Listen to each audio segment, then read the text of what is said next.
Remember the Tamil Nadu sexual assault case in the university?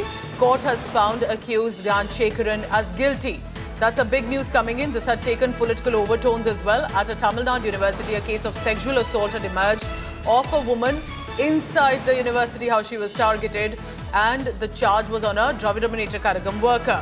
Pramod Madhav has joined me on this for the latest. Pramod, tell me more about how this DMK worker, or supposedly as the DMK said, was earlier associated with us, assaulted 19-year-old student found guilty, and how?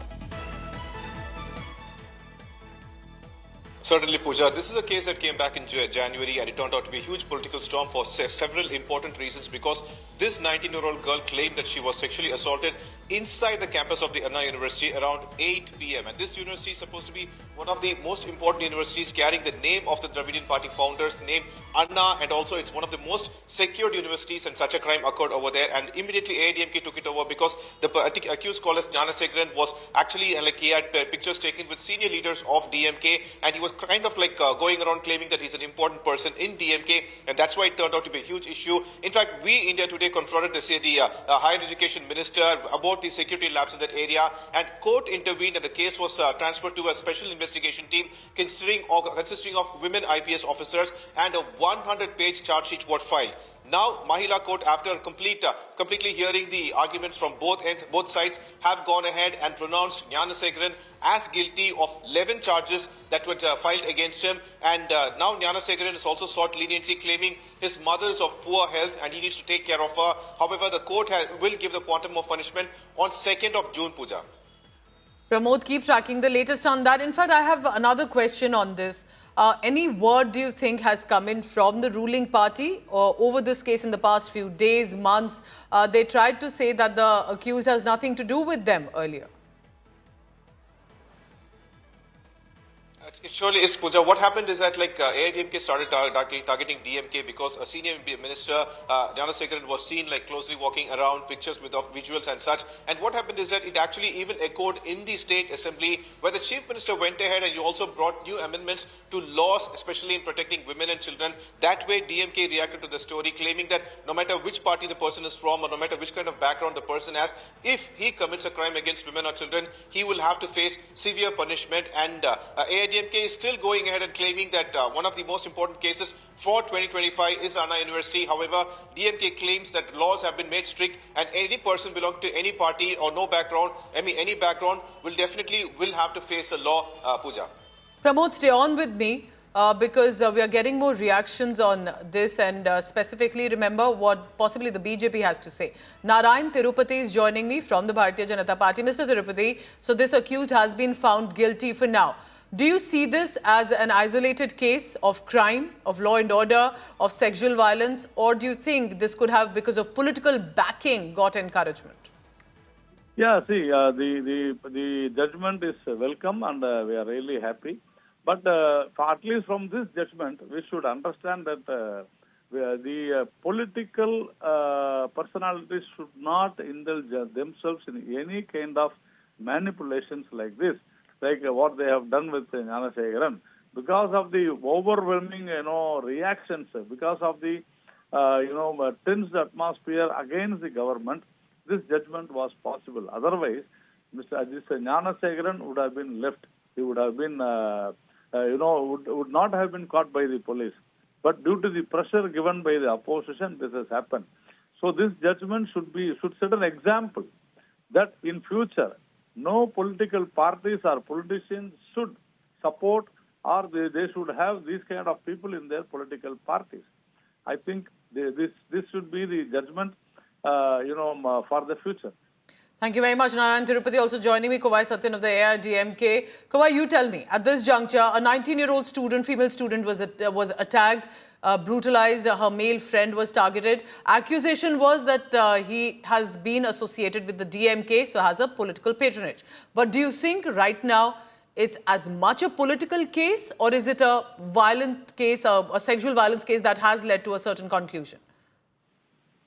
It is a clear case of violence against women in the sexual nature. And the bigger context, larger context is, he has dared to commit that offense because he is politically connected. That's precisely the point which we wanted to drive. Who is that, sir? The question asked by us as a principal opposition is still not answered. These people who are associated with DMK exploit innocent women. And they make them as the scapegoats to satisfy the sexual appetite of some seniors in the party. This is one Ananagar, and there is one more which has come out recently, 2 weeks ago in Arakonam, with the same DMK functionary, with the same pattern of sexual exploitation of innocent women. And this judgment should set a trend that whoever it could be, or whatever the nature of his connects could be, the judgment should set an example for others. This is what we look forward. At the same time, the probe should reveal the true pictures of the people who are involved in such heinous crimes. Reflective of, and I imagine someone who has nothing to do with the university to be able to drag a young woman, a girl, 19-year-old, sexually assault her and think he'll get away. Where is this audacity coming from? Because of his political connects. That's what we are saying. And the DMK tried to defend, saying that he has no relation with the DMK. He is a DMK functionary, and he roams around in the same college with the DMK flag in his four-wheeler for years. And finally, MK Stalin agreed that he is a sympathizer, DMK sympathizer. So it is his political connects which had given him that audacity to commit such a heinous crime. Gowai Satyan, thank you very much. Speaking from the AIADMK. Now let me get you a view from the Dravida Munnetra Karagam as well. A. Sarvanan is joining me for the latest on that. Mr. Sarvanan, good morning. Now, at this juncture, a man, this accused, has been found guilty. Do you also see, and the question I've asked other leaders as well of other parties, is this an isolated case, or as the opposition leaders say, because he had the political patronage is the reason he indulged in this crime, now found guilty? See, I don't know how juvenile or how facile this argument could be. See, there are bad apples, rotten apples, all the parties. We had MPs, Mr. Brijbhushan Singh, the rotten apple from the BJP. And how did the BJP protect him? Did you ask the same question? Whether he did this because of political patronage, he molested the Indian wrestlers because he had political patronage, or that was an isolated incident? There are rotten apples everywhere, but look at the action taken by the DMK government. Yes. What action was taken against Brijbhushan Singh? Yesterday, the POCSO case was closed. Supreme Court says, never ever close a POCSO case. But for Brijbhushan Singh, it is a different law.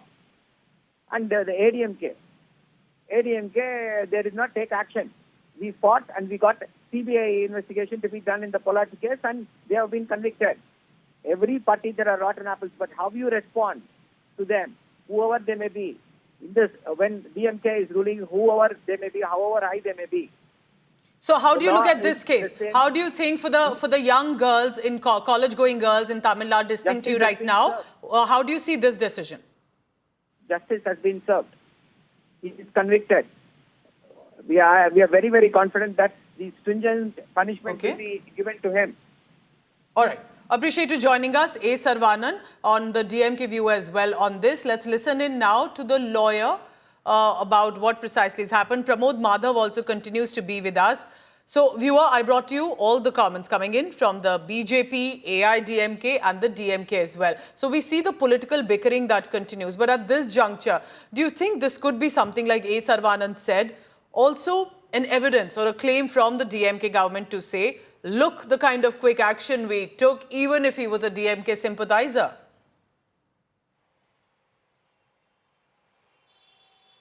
Pramod, can you hear me? All right. Pramod, if you can hear me, I was asking that, do you think this could be about DMK's movement as well to say, look, even if he was a sympathizer seen with Udayanidhi Stalin, we managed to get him arrested. He's now convicted as well. Justice is served, A. Sarvanan said. Absolutely, Pooja. The thing is that, like, what happened is that AIADMK took over a campaign claiming that who is that sir, stating that the actual survivor in this case had gone ahead and claimed that Gnanasekaran was on the phone. He was trying to talk to a person and he was calling him a sir, and he was trying to kind of coerce this woman after threatening and blackmailing her. However, police on another case, even the commissioner of city commissioner has gone ahead and said that Gnanasekaran's phone was on airplane mode, and that is how that particular allegation was put to rest by the DMK government and the police police. But what happened is that the Chief Minister, very particularly M.K. Stalin, went ahead and in the assembly, he said that new amendments will be brought to the law to make it completely strict. And the most important aspect is that the CM said that any person, no matter which party he belongs to or any kind of background, be it strong background as such, he has, if he commits a crime, he will have to face the charges. And that's why now the sovereign has gone ahead and said that justice has been served in this case. However, ADMK, it doesn't look like they're going to still put it to rest because their campaign of who is that sir is still continuing, Pooja. All right, stay on with me because now joining me from the TMK, the TVK, the new party that is coming in Tamil Nadu, Veera Gnanasekaran is joining me, TVK spokesperson. Mr. Gnanasekaran, you tell me, at this juncture, the accused is caught, found guilty. Do you think, as the DMK says, it speaks highly of how their government managed this incident, or is this their moment to pass the buck? First of all, we encourage this judgment Yes. because judgments serve justice to the women who suffer a lot in anonymous case. First thing. Second thing is, last 4 years, the attack on women and sexual harassment case, many assaults, even Arakonam, even 2 days back, TVK woman wing person Ganga Devi was brutally attacked by police itself. The law and order in Tamil Nadu is very pathetic in last 4 years. Even DMK members and DMK who are part of DMK party and its government makes very insensible comment on women. It reflects their thought on women and gender equality. Even ex-minister Ponmudi and MP Kajiranan make a sexist comment on women. So it's a DNA of DMK and its cadre make Tamil Nadu is a worst kind of law and order situation. Many, even sexual harassment by Daivachail at Arakonam region, there is no single sensitive action. They file the FIR, then they free the accused. In Arakonam issue, they file the FIR against Daivachail, they free them. They give a bail. Do you think this judgment, at least this conviction, can set a benchmark that if you assault a girl, a woman in Tamil Nadu, it will not be accepted and it needs to send out a certain message once and for all? Doesn't matter if you're a DMK supporter or BJP or any other party. Madam, please note this. The Gnanasekaran is not the first accused. It's not a first incident. He continuously did a long time. There is a network behind Gnanasekaran. We have to find it. He is very close to, he has photo with Deputy CM of Tamil Nadu. He has photo with Deputy Mayor of Chennai. He has photo with Family Welfare Minister Masu. He is highly influenceable person. He has a network to loot and make a assault on women. He has history seater. So we have to find out the network. Yes, that's a fair point, sir. Fair point. If there is a network, because in many ways it is that confidence that's coming from somewhere that you can assault a girl inside a university and think you will get away. For now, this man on your screen, the man in blue, has been not only nabbed, which happened a few months ago, but he's been found guilty. It's a huge development. You listen to all the political outfits as well. But remember, eventually it's as much about setting law and order and a message that even if you have a political patronage, if you think you have the support, you cannot go around assaulting young girls at safe spaces like the college.